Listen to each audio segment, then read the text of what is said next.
सभी किसान भाइयों को राम राम।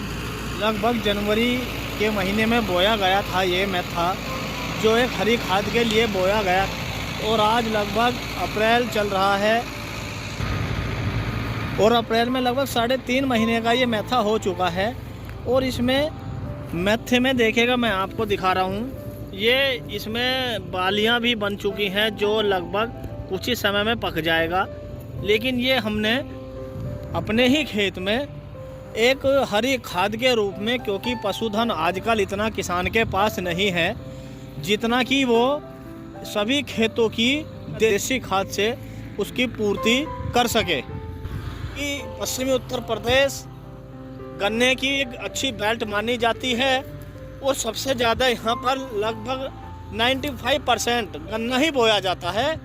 और आज इस मेथे की जुताई हम ट्रैक्टर से रोटावेटर द्वारा करा रहे हैं। और किसान भाइयों, एक बात और है, खेत में देखिएगा जुताई जो करता है ये बड़ा ट्रैक्टर है, 750 है सोनालिका, और ये सतीश भाई इसको जोत रहे हैं।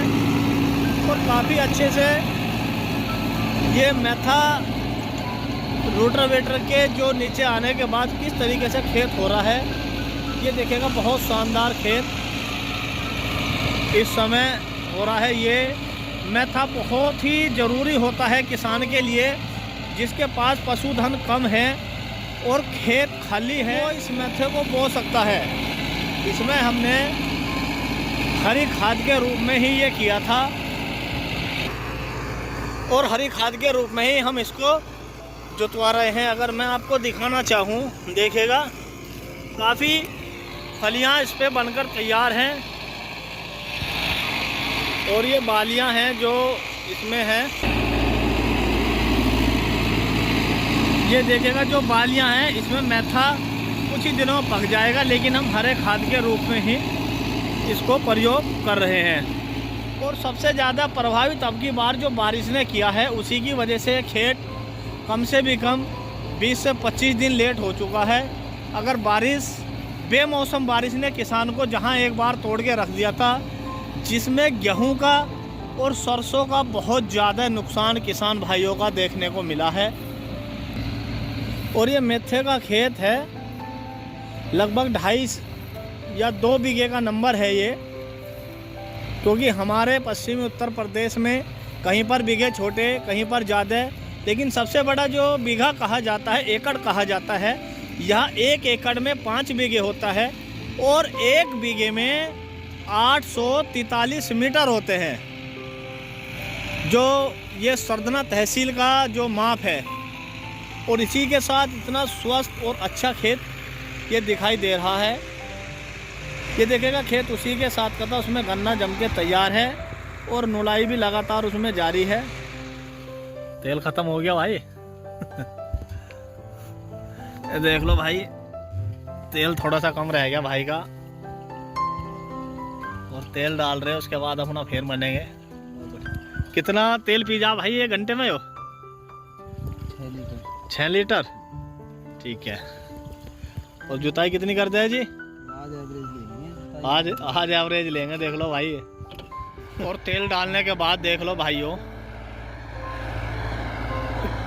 जो थोड़ा सा रह गया था ये छूट जा कभी। आज इसी पे को दोबारा ला रहे हैं सतीश भाई, जो एक बहुत अच्छी बात है कि खेत में कोई कमी नहीं छोड़ते। ये दोबारा आ रहा है यहाँ को, और देखिएगा दोबारे की इतनी अच्छी जुताई, जितनी गहरी होती है, ये बहुत अच्छी इन्होंने जुताई कर दी। ये इतना जा लिया, ये इतनी जुताई दोबारे में है। और इसमें भाइयों कल को हम टीलर निकालेंगे एक बार करने के बाद, और उसके बाद फिर एक बार रूटर कढ़वाएंगे। और भाइयों, इसी के बराबर में हमारा एक सरसों का भी जो खेत है, जिसमें सरसों बोई हुई थी, जो ये भी बारिश के कारण बहुत ज़्यादा लेट हुई है। ये 1 एकड़ का खेत है और इसमें भी देखिएगा, हम एक ही नंबर पे एक ही बार रोटर कढ़वाएंगे। और इस समय से देखिएगा कितनी गंदगी इसमें है, ये कूड़े के द्वारा वो किस तरीके से एक बार के में करता है, ये देखिएगा।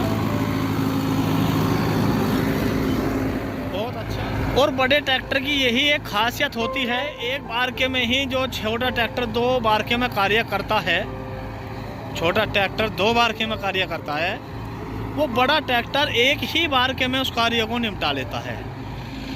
और खेत जुताई की एक सबसे बड़ी बात ये होती है कि जब तक खेत सफ़ेद ना हो जाए इस तरीके से, और हल्की हल्की कहीं को देखिएगा ये नमी दिखाई दे रही है, और ज़्यादातर लगभग इस समय 70% क्या 80% मानो सफ़ेद है, तब जाके हम इस खेत की जुताई करवा रहे हैं।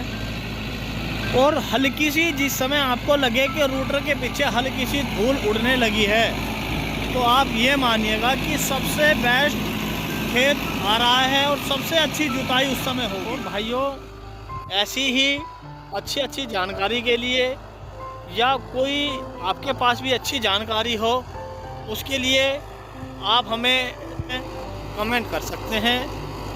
इसी के साथ सभी किसान भाइयों को राम राम।